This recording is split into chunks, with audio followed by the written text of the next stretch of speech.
Ooh.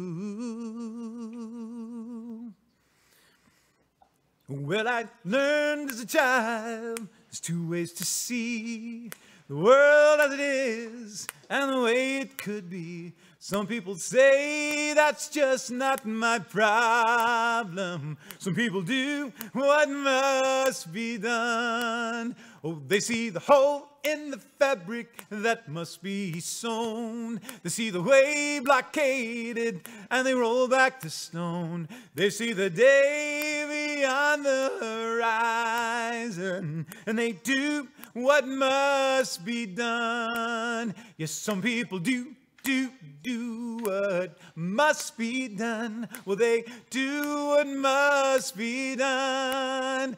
They see the day beyond the horizon and they do what must be done. Now, I'm not doing this by myself. Some people do what must be done. Well, they do what must be done. They see the day beyond the horizon and they do what must be done. Oh, I've seen the toll taken, the tears that were shed. I've seen the journey started and the ripples spread. Still people say, well, that's just not my problem. Some people do what must be done. Oh, they see the hole in the fabric that must be sewn. They see the way blockaded and they roll back to stone. They see the day beyond the horizon and they do what must be done. Everybody, some people do what must be done. Well, they do what must be done. They see the day beyond the horizon and they do what must be done. Let's get the online people too. Some people do what must be done. Well, they do what must be done. They see the day beyond the horizon and they do what must be done. Oh, they see the day beyond the horizon and they do what must be done. Yeah.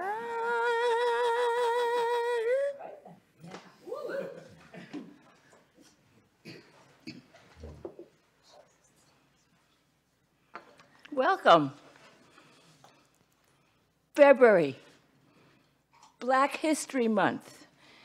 Truth be told, I celebrate Black history every day of my life. So I kind of find it a little odd to devote 1 month in the year to celebrating Blackness. And I am keenly aware that many of our Unitarian Universalist congregations struggle with what to do all month. This month, with the escalation of obvious racial injustice, coupled with our Unitarian Universalist commitment to dismantling systems of white supremacy, it's important to honor and to commemorate the painful legacy of the Black experience in this country and beyond. And yet, it's important to keep the hope for a more just future alive, not only by praying, but by doing. The Living Legacy Project has been taking people on pilgrimage following the route of the movement, and that is the civil rights movement. We are so proud to celebrate our 10th year. Founding members include Gordon and Judy Gibson, who started taking people on tours, and they did a lot of work with Meadville Lombard. Then Annette Marquis, Janice Marie Johnson, and me, we joined in. The next pilgrimage is Alabama-based, scheduled for March 21st to 25th, Let me know if you're interested. That big mural upstairs on the 3rd floor, I think it's outside of the K. Montgomery Room, was created for the 50th anniversary of the march from Selma to Montgomery across the Edmund Pettus Bridge. The Living Legacy Project, or LLP, spearheaded an adjacent conference entitled Marching in the Arc of Justice. Please take that mural, that poster, mini postcard that was on your seat. It depicts that mural upstairs, and it was designed by a group called With Our Ancestors' Hands, or WOA. You know, we love acronyms. And that is an artistic and activist group comprised of my younger family members. But sadly, we know that the work continues. And so we do our part with deep gratitude, really, to the Unitarian Universalist Association of Congregations for its ongoing support. We thank you so much. I'd love you to meet today's service leaders. Janice Marie Johnson, Multicultural Ministries and Leadership Director of the UUA, a co-founder and trustee of the LLP, and my twin sister. Jan Sneegas, another sister, not twin, UUA General Assembly and Conference Services Director, and an LLP trustee, Jan. Greg Greenway, singer, songwriter, performer, all-out musician who's been very involved with the Living Legacy Project. In absentia, we have to just imagine him here. Reggie Harris, singer, songwriter, storyteller, and performer, who also serves as an LLP trustee. Unfortunately, he's in bed with the flu. We send him our best. And I am Hope Johnson, Congregational Life Consultant with the Central East Region, Minister of the Unitarian Universalist Congregation of Central Nassau in Garden City, New York, Long Island, co-founder of the LLP, and I am its current president. We offer a heartfelt thank you for having us here today.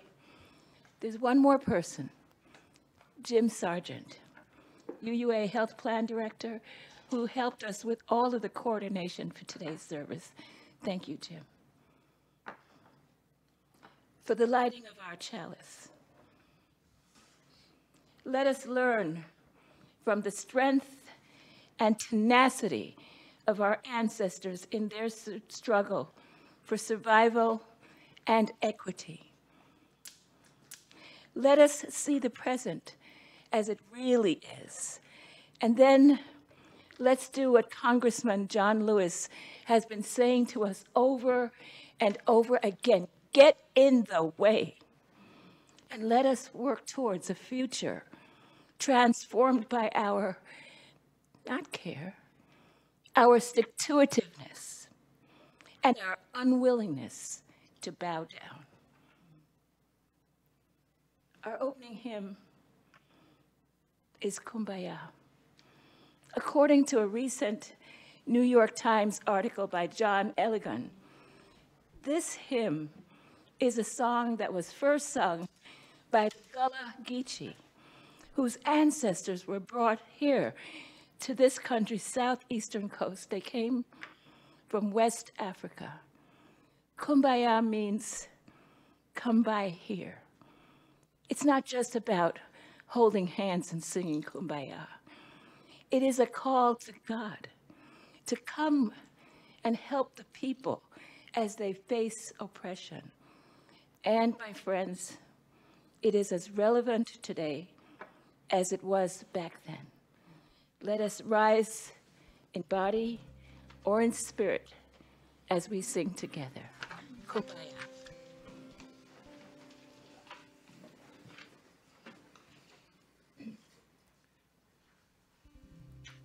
I'm going to use singing, laughing, crying. I know that the hymnal says weeping. It just doesn't sound right to me. All the versions I found. And as a singer, crying works better for me. I hope it works that way for you. So. Kumbaya,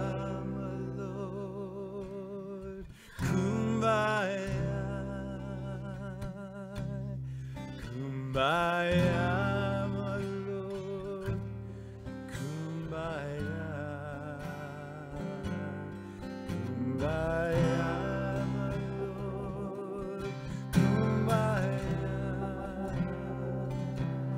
oh Lord, Kumbaya. Someone sing.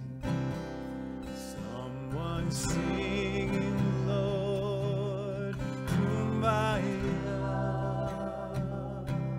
Someone singing, Lord, Kumbaya. Someone singing, Lord, Kumbaya. Oh Lord, Kumbaya. Someone's laughing. Someone's laughing, Lord, Kumbaya. Someone's laughing, Lord, Kumbaya. Someone's laughing, Lord, Kumbaya. Oh Lord, Kumbaya. Someone's crying. Someone's crying, Lord, Kumbaya. Someone's crying, Lord, Kumbaya. Someone's crying, Lord, Kumbaya. Oh Lord,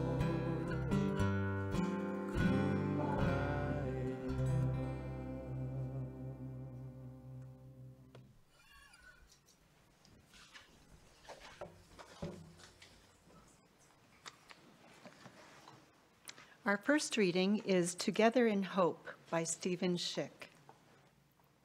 We sit anxiously knowing the time has come.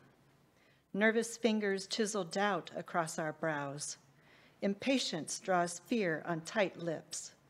Our hearts beat out the anger in our chests. Who will quiet our fingers, relax our lips, stop the pounding? Who will rise to speak? Who will sit to listen? Will we do this until we can move together in hope?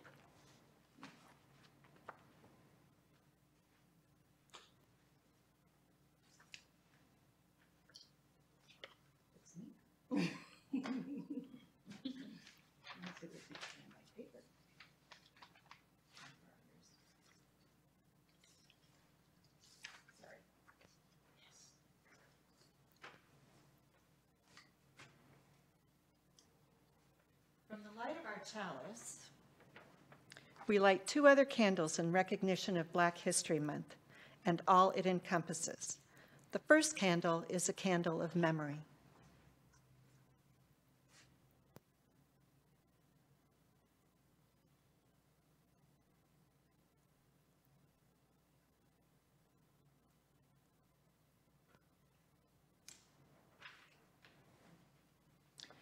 We light this candle as we take this opportunity to recognize and celebrate most profoundly those whose names we do not know, those who in innumerable ways have enriched all of our lives.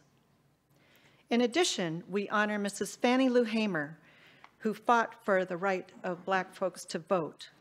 We celebrate Reverend Fred Shuttlesworth, Ms. Grace Lee Boggs, Senor Cesar Chavez, Senora Dolores Huerta, and Miss Rosa Parks, on whose legacies we strive to live into.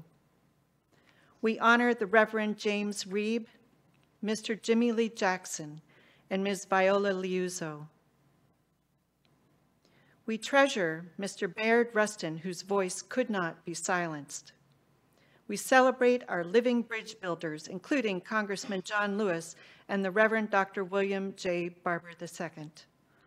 In addition, and of no less significance, we honor the more recent martyrs, Tamir Rice, Tanisha Anderson, Freddie Gray, Trayvon Martin, Jordan Davis, and the far too many others who have lost their lives in the struggle. By honoring each of them, we honor the ancestors.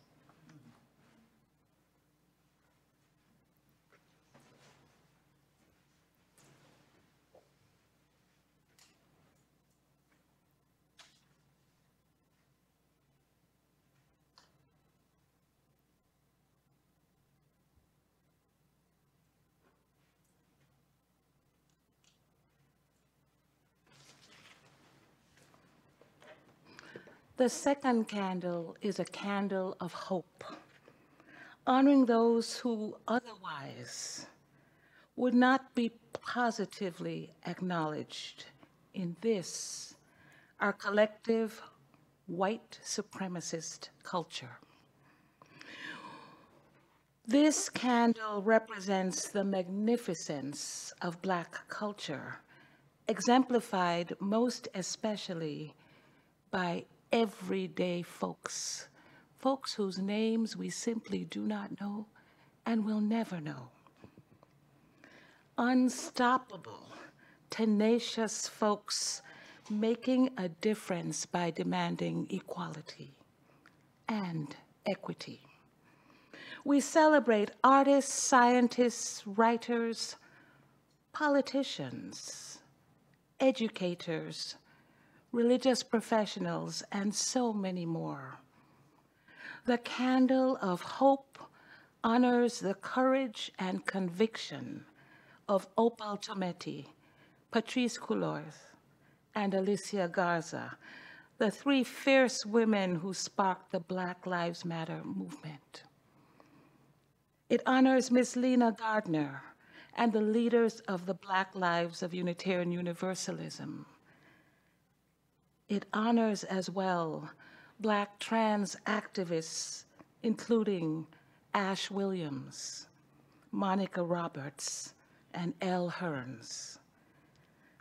Each is actively engaged in the struggle to fight and resist the isms that abound within the environment of white supremacy culture. And yes, our candles of memory and hope remind us to treasure the memories in our hearts while we activate our hope for a more just world, our world.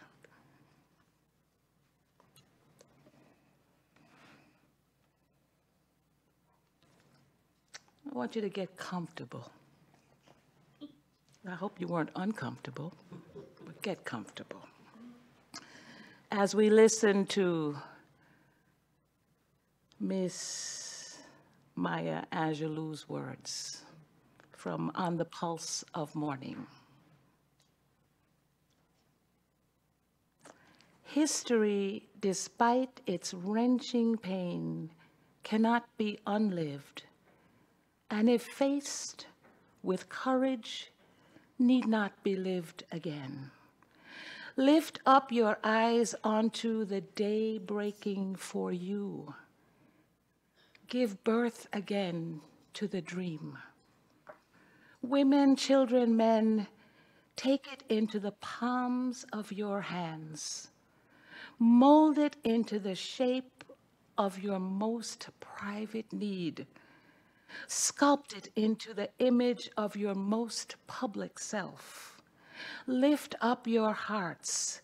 Each new hour holds new chances for new beginnings. Do not be wedded forever to fear, yoked eternally to Britishness. The horizon leans forward, offering you space to place new steps of change. Here on the pulse of this fine day, you may have the courage to look up and out upon me, the rock, the river, the tree, your country. No less to Midas than the mendicant. no less to you now as a mastodon then. Here on the pulse of this new day, you may have the grace to look up and out, and into your sister's eyes, into your brother's face, your country, and say simply, very simply, with hope, good morning.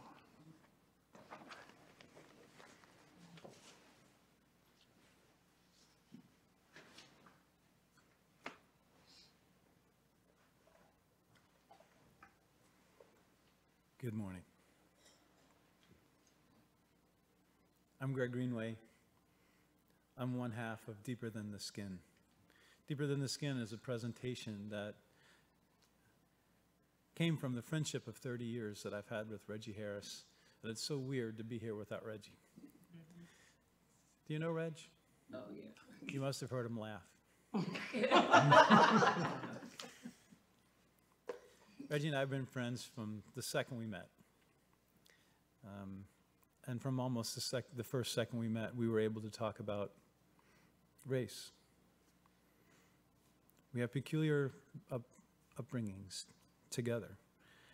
Before I tell you our stories, and I'll try to represent him as best I can, I want to invoke a native tradition that I learned. And that is this: when you speak before the circle, an acknowledgement of the wisdom and all the collected life experience that there is here in this room, I need to tell you that all I know is my experience, and I need to ask for your permission to tell my story. May I tell my story to you? Yes. Thank you. I'll start with my story. 11,700 years ago, the Holocene Glacial Retreat. Sounds like a place you'd have encounter groups, doesn't it? Dropped rocks, boulders in the James River. It was called the Monacan River by the natives. It was called the Powhatan River. But then, as so often happened, when the British sailed their ships up the James, it became the James. That place in the river became a trading post because it was the stopping of the highway that the Europeans used to get into the New World. That became the capital of a colony, then of a state, and then of a foreign country. It became my hometown. I grew up beside the Jefferson Davis Highway. To get into town, we crossed the Lee Bridge. To go to the Champs-Élysées of the South, at the time, we had to go to Monument Avenue, where there were 60-foot-high statues of Jefferson Davis, Robert E. Lee, Stonewall Jackson, and Jeb Stuart. And then there's a long break. And finally, a few years ago, way out in the west side of the street, side of the town, the statue of Arthur Ashe, the black tennis player. He's facing west. The generals and the Confederates were facing either north or south, whether they came back from battle or not. Arthur Ashe had a tennis racket in this hand down here and a book over his head in the other. Growing up in that place where no one saw any problems. By the way, these statues were put there in the 1890s, later on, as a sign. I've heard it written that the South was the only defeated place that has been left to write its own history, create its own story, to create its own nostalgia, its own mythology. It's in that mythology that I grew up. But let me say to you this: the South is not a geographic region. It's a state of mind. Where I grew up is a metaphor for where we all grew up. There's an incredible blindness in a place that was the beginning of the huge financial engine that based its existence upon the enslavement of human beings. Reggie and I have stood next to the excavation site at Jamestown where they believe they found the first slave quarters. Her name was Angela. We've also gone outside of New Orleans to the Whitney Plantation and Slavery Museum, the farthest extrapolation of that machine that no one's hands were clean from. Ship captains of New England, the bankers of New York, everyone had some investment. And it can be summed up by Sinclair Lewis said, it's very difficult to get someone to understand something when their livelihood requires they don't. Hence, in the copious amount of Virginia history that I grew up with, did anyone really talk about slavery? No. When I drove 18 hours from Chicago so I could meet Reggie at the Reconciliation statue at the low point in the James where the slaves came up, where 300,000 enslaved human beings were brought ashore over time and sold into another life. Did I know that? Where my dad worked, Main Street Station, is right across the street from that statue.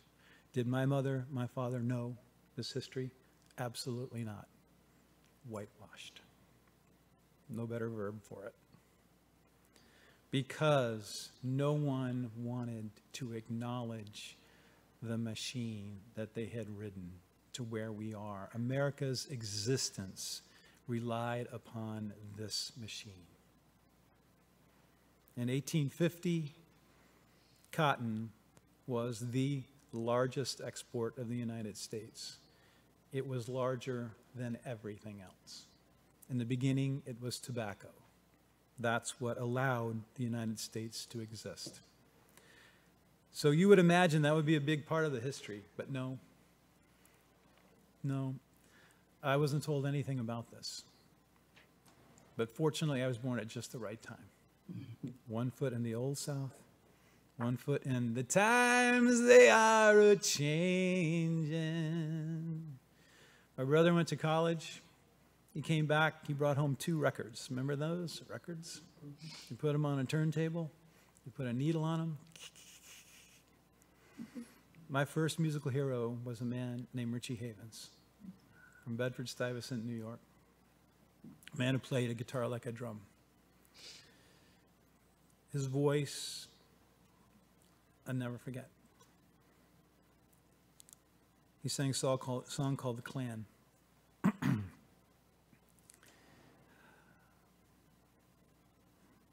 The countryside was cold and still.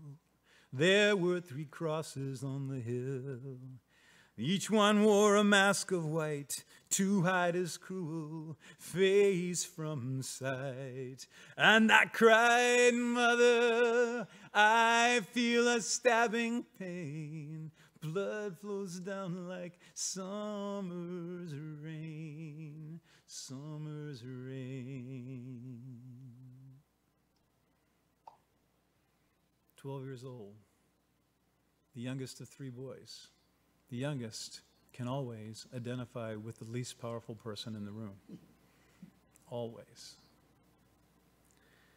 Whatever it was that opened my eyes. I was a basketball player. I was a musician. I got to play on a level playing field with everybody. And when you work together with somebody for a common goal, when you sweat and you bleed day after day after day, you cease seeing anything other than who they are. I've been very lucky. And my friendship with Reggie, I don't even think of it as anything other than my friendship with Reggie. We were born 3 days apart. He was born in Philadelphia in a neighborhood where his grandparents, together with his mother, managed to buy a house. It was the first house on the block, the black family. As so often was the case, the financing was not through a bank. It was through a black lawyer who turned out to be the first female black judge in Pennsylvania. A year and a half later, his block was entirely black, with the exception of one family, the D'Alessandros, an Italian family that stayed there until they died. Reg's mother was constantly pushing Reg towards the best school, and back then, at the time, we were born the same year, 3 days apart, we both had integrated schools. We were the first integration in both Philadelphia and Richmond.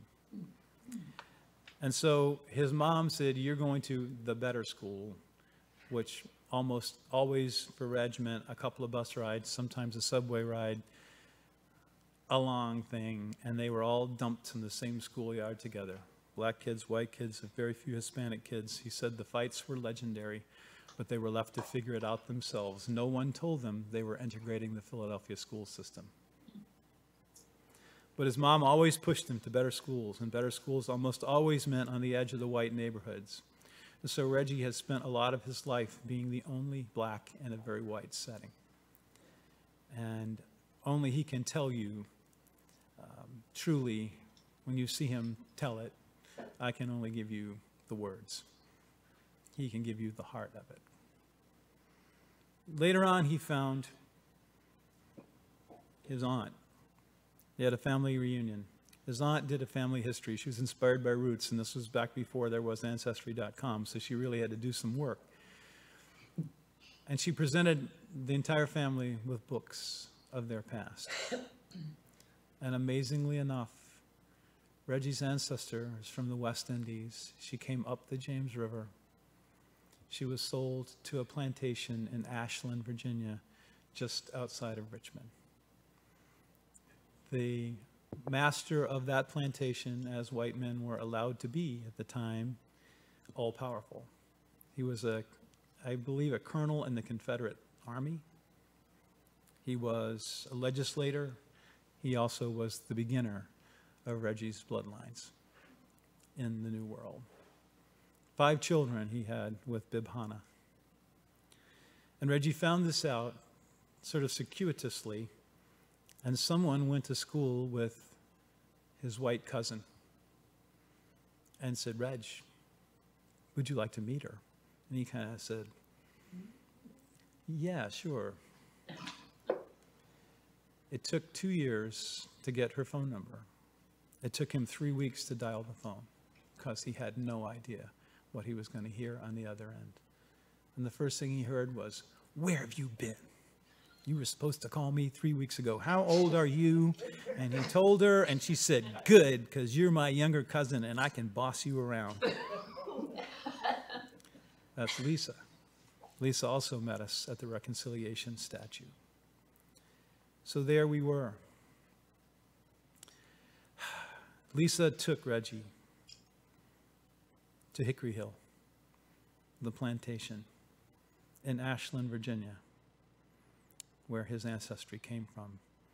They hopped a little fence to get there, because it's no longer in the family. He usually says, I don't know what possessed me to hop a fence with a white woman in Virginia and feel like that was safe, but I did.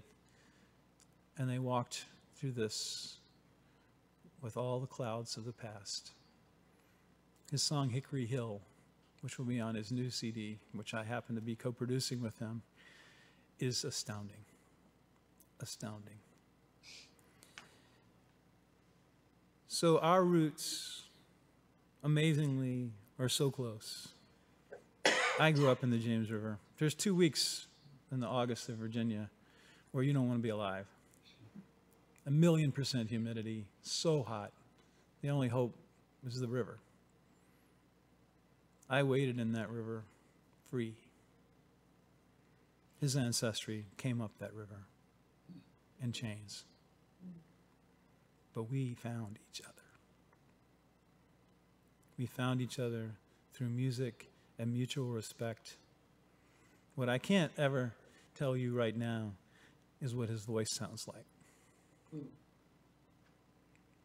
You heard what happened to the people who know when I said his laugh. Well, his voice is a beautiful voice, and it's so free.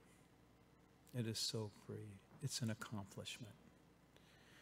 So we decided to come together, and it's deeper than the skin, to stand before everyone to have that example, that physical example, a black man and a white man. Our skin color is to us superfluous. We tell our story. We took a pilgrimage, as I say, down to the Whitney Plantation. Whitney Plantation, I thought there would be ghosts all over it. I've been to the battlefield at Gettysburg. There's ghosts all over that. This just felt like a field. The wind was blowing. It was a beautiful day. But they had moved a church there, a church that was out of time with the rest of the museum because the church was built by freed blacks. It was called the Antioch Church, derived from anti-yoke.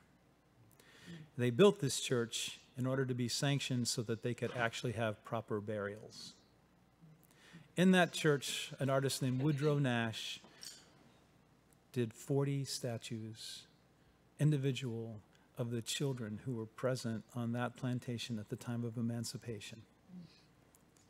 Each of those children, as adults, were interviewed, and their interviews about slavery are in the Smithsonian. When you walk into the church, you feel the church is populated. In the corner of your eye, you see these children. And they're all either sitting or standing. They are in a posture of waiting for an answer.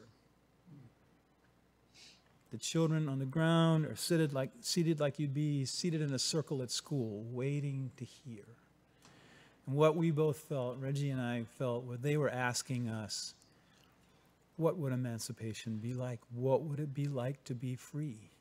And here we were, dropped in from the future, knowing that their children, their children's children, would not experience anything truly free. That lynching would move indoors. Laws would be constructed to basically outlaw black life. What would we say to those children? Finally, I felt the one thing I could say is what you carry inside of you, what you have inside of you, what you pass on, will one day read that poem to a president of the United States. And then what you carry inside of you will one day be the president of the United States. What do we say to our children? What will our children say about us? Will we say that we did everything we could to stop this system right now?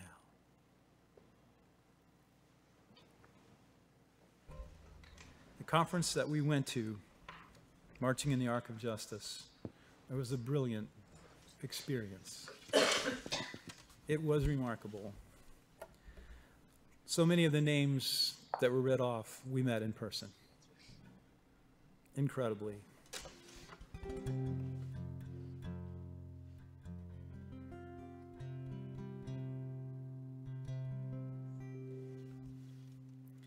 I met one of my heroes, C.T. Vivian. If you've ever seen Eyes on the Prize, the Bridge to Freedom episode, you will see C.T. Vivian point his finger in the sheriff's face and Jim Clark's face and say, "We are willing to be beaten for democracy." A black man doing that in 1965 might as well wear a target on your shirt. We met him, looked into his eyes. I got to shake his hand. We even got to sing for him. And that was really unexpected thing because I told him, I said, "Sir, you have been a hero of mine for 30 years. And he said, "You're a hero of mine after I heard you sing." He said 3 things at that conference.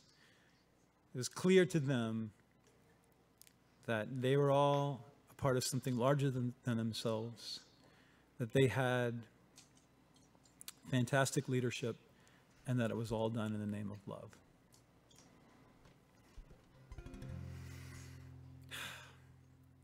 So what I just did was incredibly difficult because it usually takes about 90 minutes for us to say all this stuff. So I hope this will encourage you to look into what it is deeper than the skin is. But I'm going to sing you a song to punctuate this, and I know we're coming up against time here, so.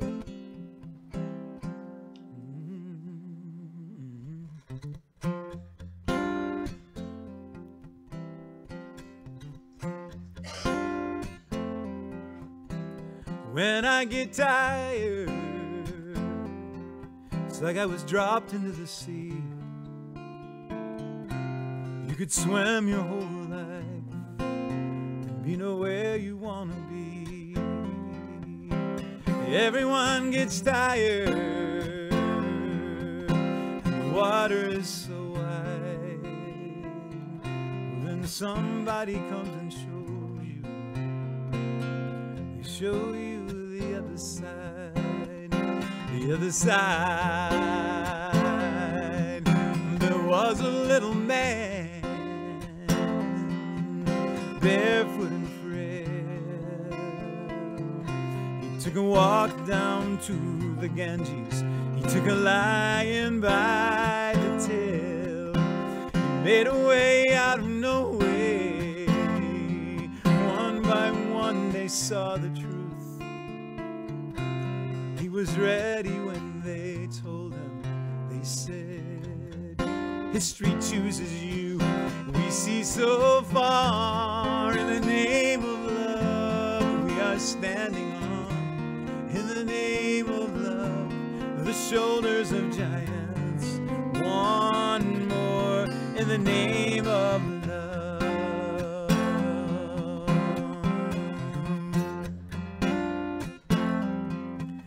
And then there was another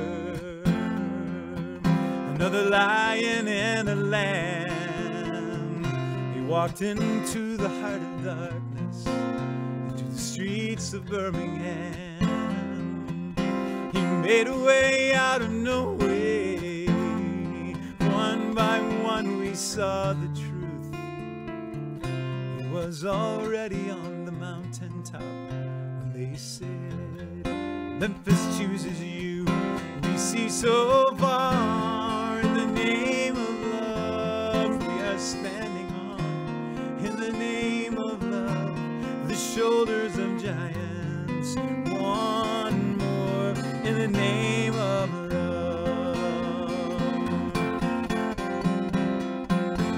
In the name of love. In the name of love. One more in the name of love.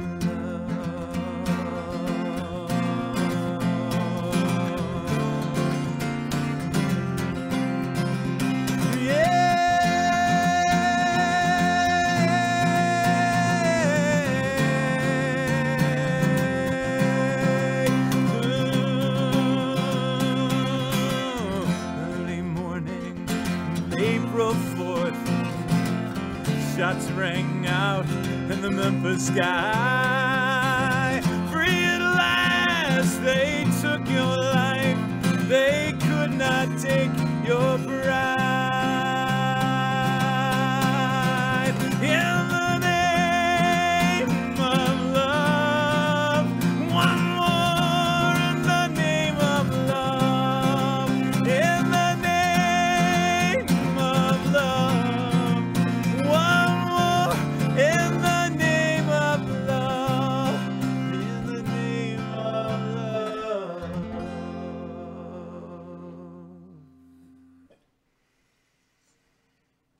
Should we just go right along way? Thank you for listening, and thank you for inviting me here to be here on this day, this occasion. I bring you Reggie's greetings. I wish you could heard both of us. Ooh. General Assembly.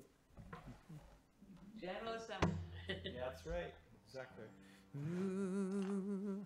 This song was written for John Lewis when I found out that his office looks down the Capitol Mall and he can see the Lincoln Memorial from his desk. I thought it's This is our postlude. Hmm? This is our postlude, so we'll all join in. Yeah, you're going to all join in. Absolutely. This will be your postlude, and all of you over there will join in as well. Especially Annette Marquis.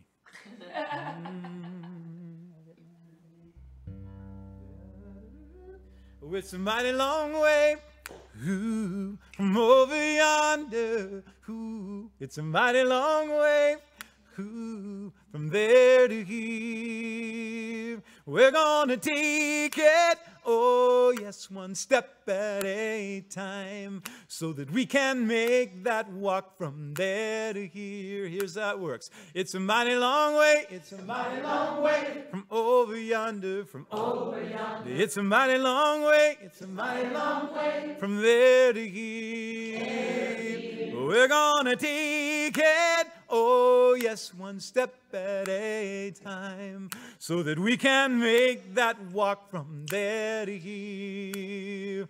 What can a man see who outside his window?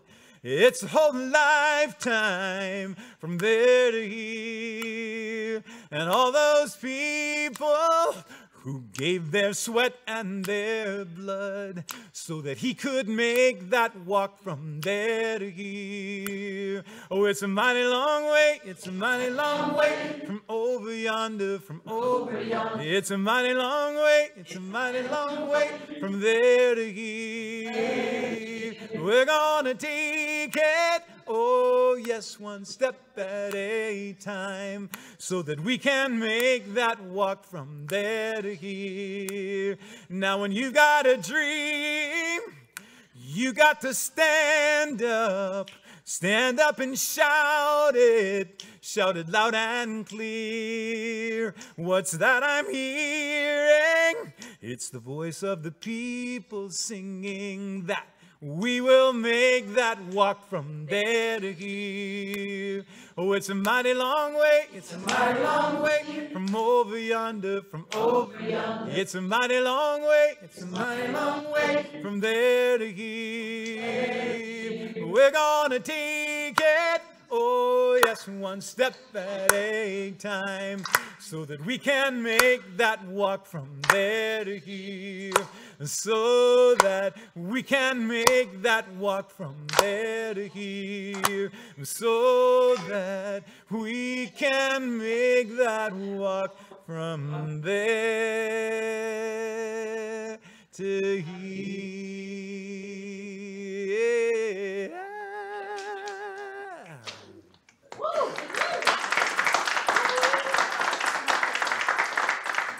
Thank you for your presence. Greg, thank you so much. Reggie, thank you. Thanks to each of you for your presence, your participation, and your ongoing support for the living legacy and for Deeper in the Skin. We'll see you at GA.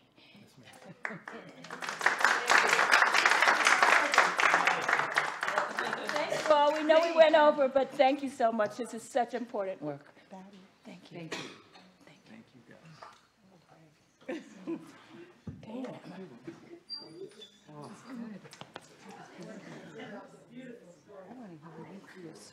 Trying to condense that down. I love it one day too, because I love you.